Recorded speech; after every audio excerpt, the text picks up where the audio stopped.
The Houston Texans want the playoffs. I don't know if either are going to get what they want. It's Crossover Thursday.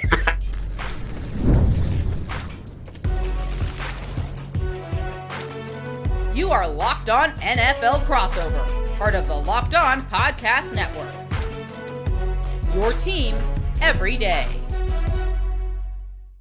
Welcome into another Crossover Thursday. It's the Locked On Podcast Network. Thank you for making Locked On Titans, Locked On Texans your first listen each and every day. And thank you for making the Locked On Podcast Network the number one sports network. It's Crossover Thursday, and Crossover Thursday is always presented by Prize Picks. Download the Prize Picks app today. Use the code Locked On NFL to get $50 in lineups after you play your first $5 lineup. I'm Tyler Rowland, host of Locked On Titans, here with my guy John Hickman, host of Locked On Texans. We're going to be talking about the big storylines in this one. Talk about some recent injuries for both teams. We're going to talk about the matchups that will determine this game, and we'll talk about what will sway things one way or another before we get into all of it. Again, thank you for making Locked On Titans and Locked On Texans your first listen. But, John, last time these two teams played, it was a beatdown. It was 26-0. Now, at halftime, it was 6-0.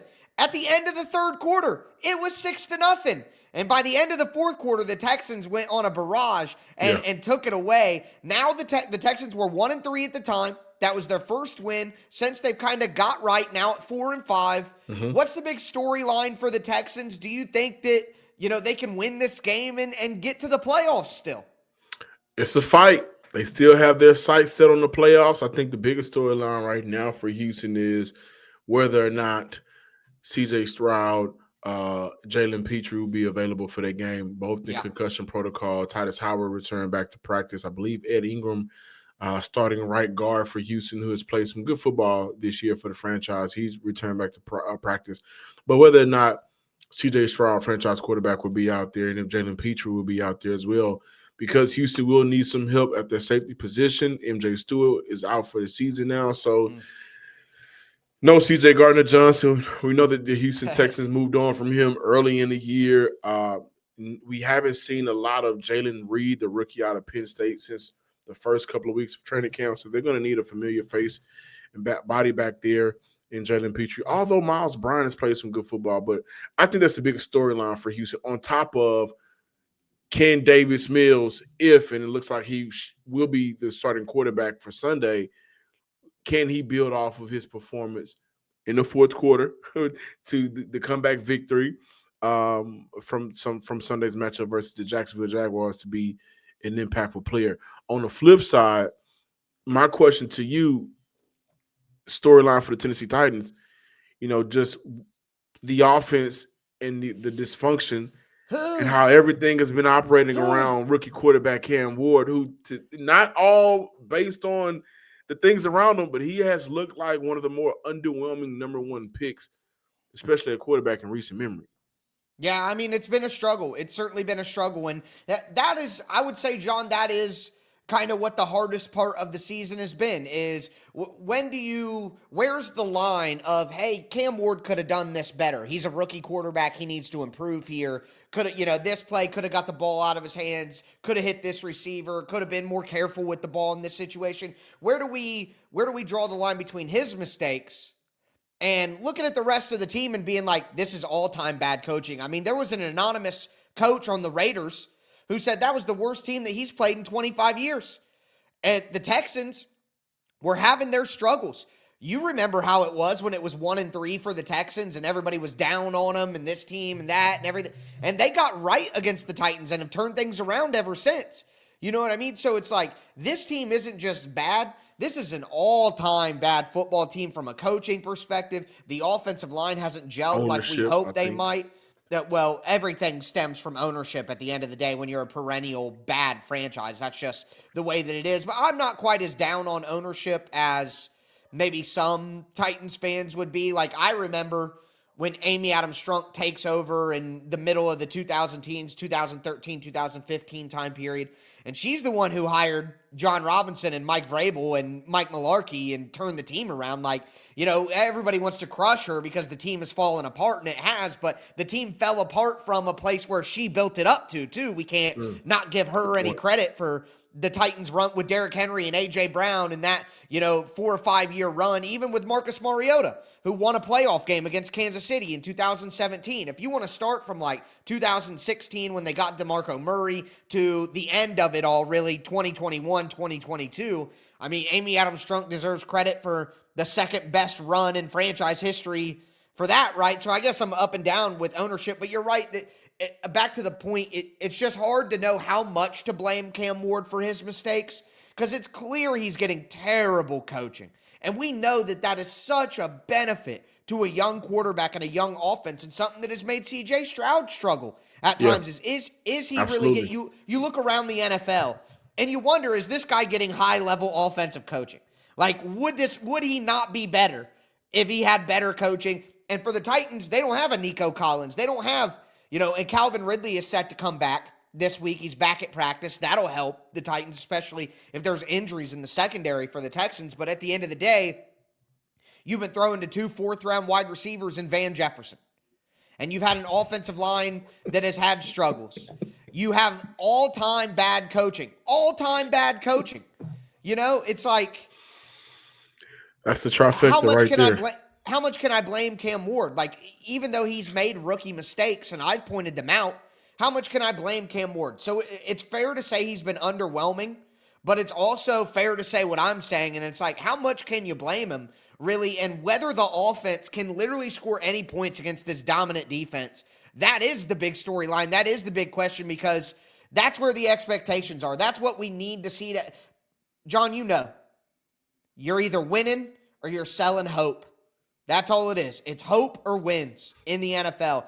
And the Titans need to play better on offense if they want their fans to have hope going into next year. I think for the Houston Texans right now, they are in the midst of both. Realistically, They got a shot. And I think the way to the playoffs is absolutely that 7th seed. Don't see Houston catching Indy, although anything is possible. They could very well beat Indy twice. And then now we're looking at Houston having the division advantage. But it's also hope there that even if they don't make the playoffs, I think for myself included, the hope is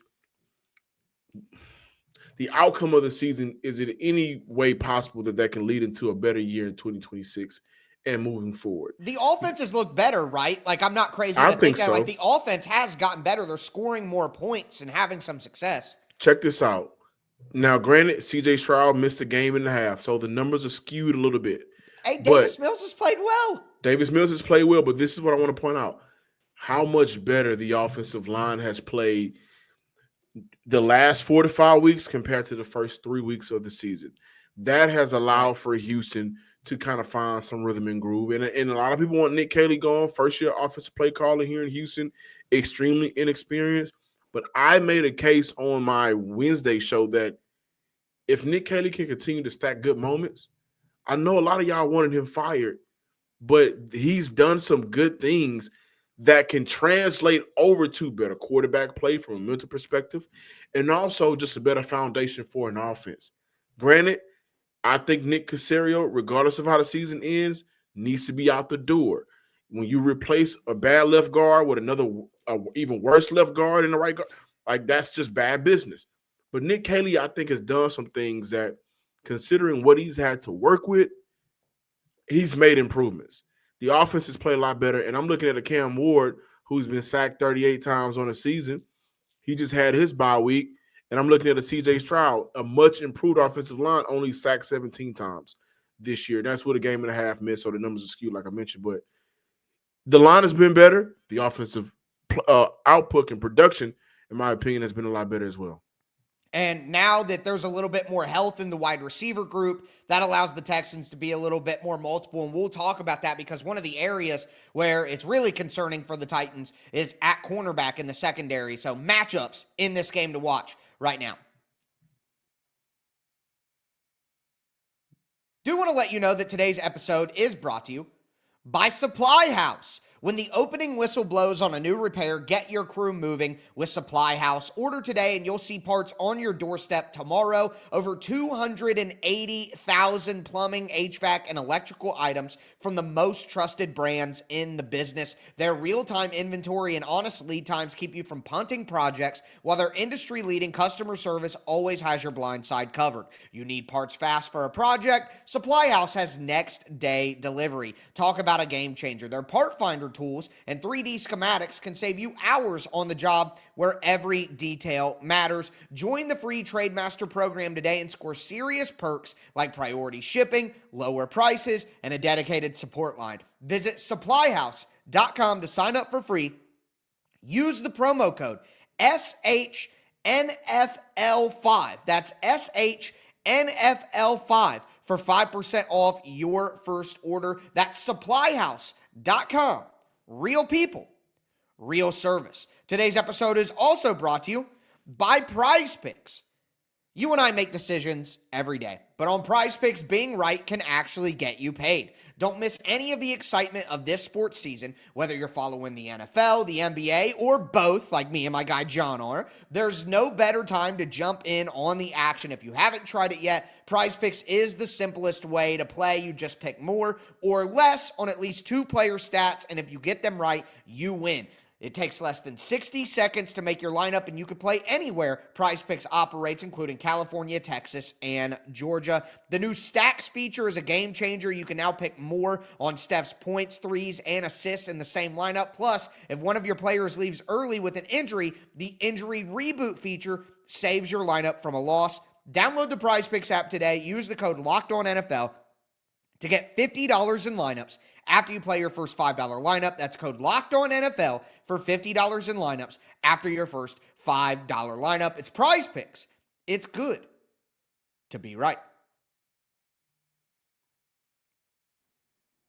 All right, John, let's continue. Crossover Thursday, Locked On Titans, Locked On Texans. The rematch. Again, last time these teams played, it was 26-0. I know Texans fans won't agree with this, but certainly hoping for a more competitive showing from the Titans in this one. And a lot of that will start with how the Titans defend the Houston Texans on offense, because the Titans offense has had struggles, and we'll talk about what could lead to more struggles for the Titans offense here in just a second, I'm sure. But looking at the Titans defense against the Texans offense, the Titans secondary, especially at cornerback, has been dismantled. I mean, you could probably say that for the most part in general. L'Jarius Sneed out. He's probably never going to play another game for the Titans. That was an all-time bad acquisition for the Titans. Jarvis Brownlee Jr. and Roger McCreary have both been traded for draft capital. So the Titans are looking at 3 backup cornerbacks on their 6th cornerback of the year.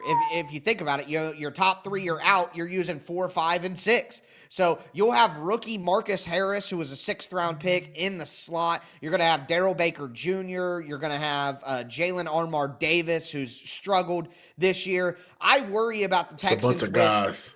Right, man. Like, these aren't guys that are part of the long-term solution. Just a bunch of NPCs.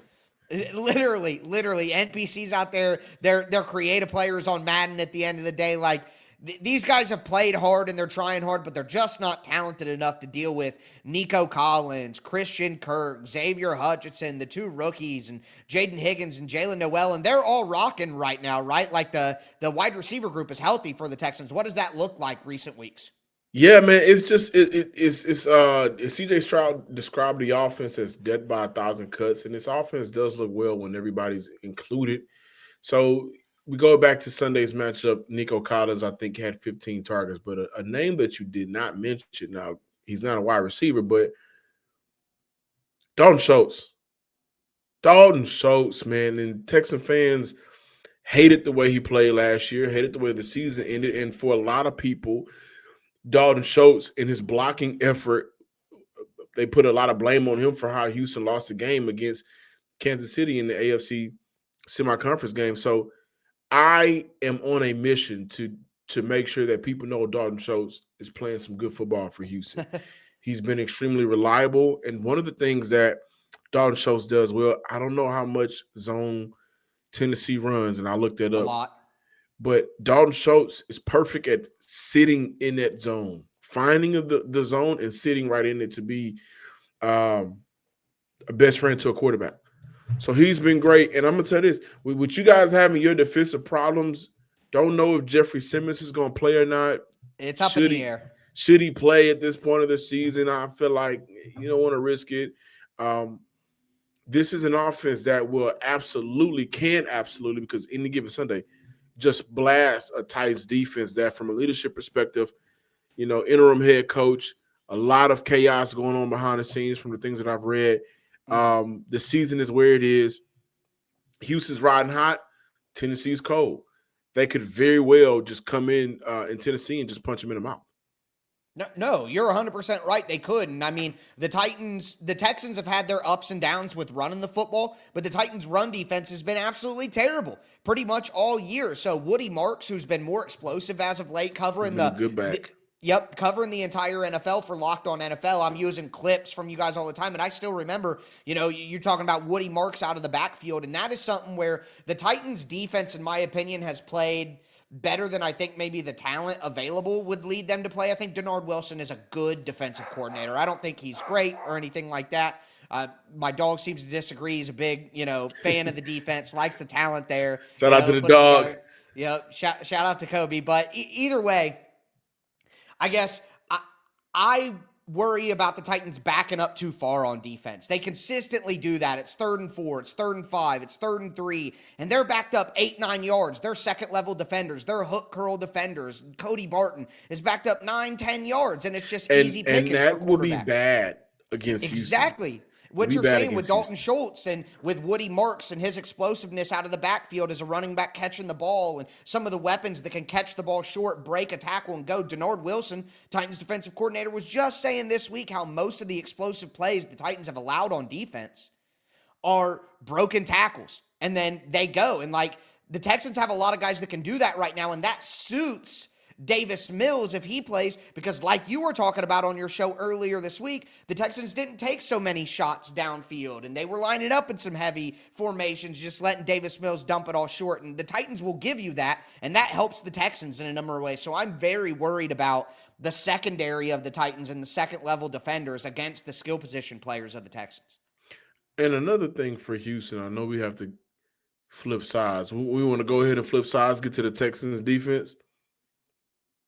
Hey, I'm going wherever you want to go. If you got a great point, give it to the people. When I look at the advantages for Houston right now, it's 100% the defense. You got Danielle Hunter, 3.5 sacks. He just wins AFC Player of the Week. But a player that, and this is a moment that I think many Tennessee Titans fans feel, a player in Calvin Ridley, who for most of his tenure in Tennessee has looked like a wide receiver 2 at best, but a lot of times looks like a wide receiver 3 or 4 sometimes. Lately. If that's who the Tennessee Titans offense is banking on to be somewhat of a leader and playmaker on the outside, that's a problem for that rookie quarterback. He already has to deal with a up and down bad offensive line, sacked 38 times. But if your number one playmaker ain't out there being able to create separation, has a lot of these lackluster performances, and coming into the game against Houston, where it feels like the advantage could be either Kamari lined up on him or Derek Stingley lined up on him, it don't matter. You're giving that defense the opportunity to give that front four sacks because of the coverage on the back end is just going to be so damn good. So when I look at advantages, offensive right now, I think because they're going up against a banged up and down Titans defense, it plays into the Texans' favor. But Houston's defense could very well have one of those games where we're looking up and they got a touchdown on the board, multiple sacks once again. Maybe the coaching staff is debating with themselves, do we pull our rookie quarterback to look out for his future needs because guys ain't getting open. And guys are not being explosive downfield, and they're not getting much from their offensive line up front. I think this is a game where Texans defense built off of last week's performance and just completely kicks down a door. I don't think you're wrong about that. And listen, the Titans' offensive line, I don't think it's as bad as it's been in recent years. I think a lot of those sacks are, quite frankly, part of having a rookie quarterback. Cam Ward needs to get the ball out of his hands, needs to take advantage of opportunities. Like, that's some of it, but not saying that the offensive line has played well. And at the end of the day, even a good offensive line could struggle mightily with this Texans defensive line, with the pass rush that the Texans bring to the table. Jalen Petrie will be a name to watch because he really helps in the secondary, and he has the ability to play that nickel position, and he kind of tilts the field and tilts the math a little bit. But even if he doesn't play, having those defensive ends and Danielle Hunter and Will Anderson, it's going to make it very difficult for the Titans because they're going to have to help both. And when you help both tackles, that means that there are only 3 guys out in pass routes. And then you have 7 guys in blocking and 2 guys chipping that need to barely get out into the flats afterward. It just limits the offense so much. It's going to make it very, very difficult. And I mean, while the offense has had its struggles for the Texans, the defense has been rocking basically all year. Yeah.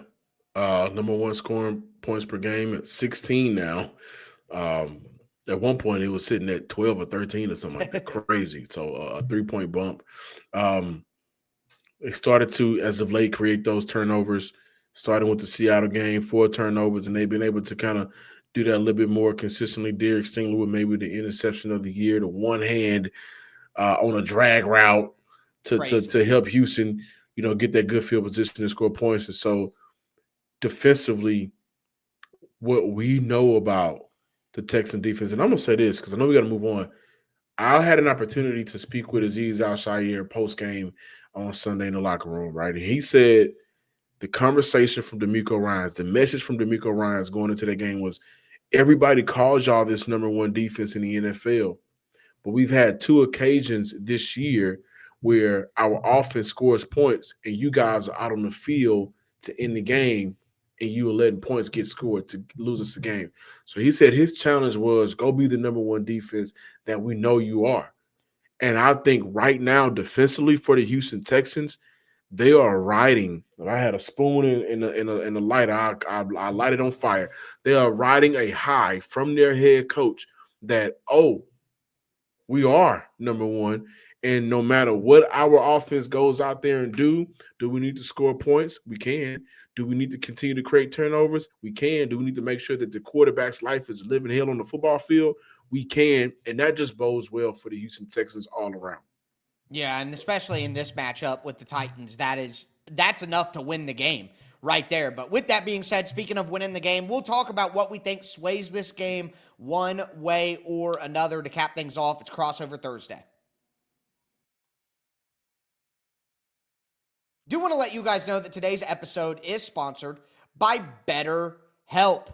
As the days get shorter and the nights come earlier, it can start to feel a little heavier, especially when life is already packed with work, family, everything else. This season, it's so important to reach out and check in with family, friends, and even yourself. Just like checking on a teammate or reconnecting with someone that you haven't seen in a while can lift your spirits, reaching out for therapy can make a real difference too. BetterHelp makes that first step easier by connecting you with a licensed therapist online from wherever you are. I've noticed that simply talking things through, even for a few minutes, helps clear my head and get me back on track. And therapy isn't just for when things are falling apart. It's about staying balanced and growing through all of the tough seasons. BetterHelp matches you with a therapist who fits your needs so you can switch anytime, even if it's not the right match. This month, don't wait to reach out, whether you're checking in on a friend or reaching out to a therapist yourself. BetterHelp makes it simple to take that first step. Listeners get 10% off their first month at betterhelp.com/lockedon. That's BetterHelp, HELP.com/lockedon, because taking that step towards support might just leave you wondering, why didn't I do this sooner? All right, John, let's cap off today's Crossover Thursday edition of Locked On Titans, Locked On Texans. Again, thank you for making us your first to listen each and every day, and thank you for making Locked On the #1 sports podcast network. Talking about how we think this game will go, what might decide things. John, I'll tell you, I go back to the previous game. The Houston Texans had 38 minutes of ball control. 38 minutes of time of possession. The Titans had 21. That is simply not going to work. The Titans need to control the clock. They need to keep the ball away from Houston and sustain drives. And to do that, I've been saying it all year. I'm going to keep saying it. And the reality is, if they don't do it, they're just simply not going to win any more games. And the Titans have to run the football. They have to find a way to run the football to keep the pressure off of Cam Ward. If you have a bunch of third and longs, then the Texans' pass rush is going to be able to just pin their ears back and go to work. And look, the Texans have the second best run defense in the entire NFL right now. They're giving up 90 yards per game. I'm not saying it's going to be easy, but if the Titans don't rush for 100 yards, it's going to ruin time of possession. It's going to set up long third down opportunities, just like it has all year long. That's been the problem all year long. So they have to find a way to run the football. And in that previous game, there were some moments before the game got out of hand where the Titans were able to have some success in the run game. There were a few Tony Pollard runs that actually did go for a little bit and actually gave you some hope that the Titans might be able to put some things together. But they just were never able to sustain it, and it fell off the tracks in the fourth quarter. So for me, it's all about getting the run game going for the Titans to protect Cam Ward. I have never done a show with Tyler Rowland, and he's been this removed from a Titans season. It's normally a lot more guys, and I've been knowing Tyler for a little minute now. It's a struggle. Whatever's going on at Tennessee, not this season, but my God, please get it right, because I don't want to see this type of Tyler again next year. That said, man, I was just looking at some of the numbers. 32 or more passing attempts 6 times this year for Cam Ward. Yep. Looking at the dropbacks, a couple of dropbacks 40 or more times. And that just hadn't boded well for the quarterback, the offense. And to your point of running the ball, I'm not sure if Tennessee can run the ball effectively at all. But maybe just giving Cam Ward time to not have to be the end-all, be-all for that offense right now may work. But I will say this, guys. Things that teams and offenses traditionally do well this year, the Texans' defense have taken it away or limited very well. Going back to the game against Jacksonville last week, coming into that game, they're rushing for, 120, 125 on the year, under 100 yards. Their average was 4.5 yards per carry going into that game, 3.5 walking out of that game. Seattle on the year wasn't a team that traditionally threw the ball away. 4 turnovers in that game. So this Texas defense going up against an offense that is already having its own internal struggles, it may be worse. And I think this Texas defense right now is playing some of the best football that they can possibly string together. So do I want to put a point total on it in my prediction? No, not number-wise, but I will say I see this being a lot to a little Texans way. Yeah, I think that the Texans will ultimately win the game. I got to tell you, though, the Titans are at home. They're coming out of the bye week. The Texans do have their backup quarterback in, and I know that Davis Mills has beaten the Titans before. It's not like Davis Mills can't beat the Titans or that he's bad. He's a good backup, but he's not as good as C.J. Stroud. I think that otherwise he would be playing over C.J. Stroud when both are healthy. But I think the Titans keep this one closer than the last time. I think they score points in this one. I think that this game is 23-20, maybe 27-20 or 20. I 20. I'm out here being crazy. 27-13, 23-13, right around there is where I think this one will be. But I think the Titans get 1 touchdown, and I think they get a couple of field goals. So I think they acquit themselves a little bit better than they have previously. But, yeah, I'm with you. I don't see the Titans winning this one. And at this point, I'm not certain that the Titans want to win. I think with the Jets winning last week, that's right. The Saints winning last week, the Titans are the only 1-win team, and that puts them in the driver's seat for the number 1 pick. And strength of schedule is the first tiebreaker. The Titans have the hardest strength of schedule of any team in the NFL right now. So they're not going to win any tiebreakers with anybody, so they might as well just stay where they're at. I know we have to get out of here, but I want to ask you really quick. How would you fix this Titans team? Oh, gosh. Well, I think you hope you get the number 1 overall pick.